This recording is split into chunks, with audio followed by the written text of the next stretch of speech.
Lalaking dating mi pailalam king rehabilitation program ning gobyerno, ing arestado da rin kapulisan ning Angeles, kay bat kera kapang pagsuspect siyang Shabu, ay ning Bante, Kapampangan.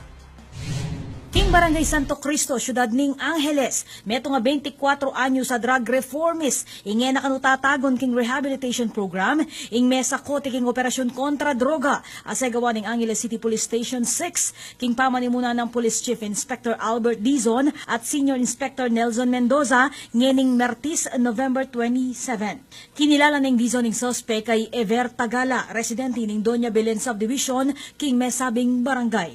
Ang pangkan Dizon, dininan niya kanong chance sa iting makapagbayong biye kapabilatan ng rehabilitasyon. Inya mo, niya kanong pa si bayong migbalik iti king programa.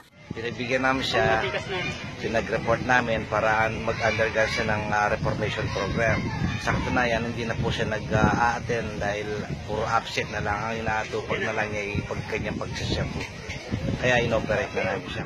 May recover king suspect, ing meto nga pakete ning pagsuspetsang Shabu at 500 peso sa markadong pera.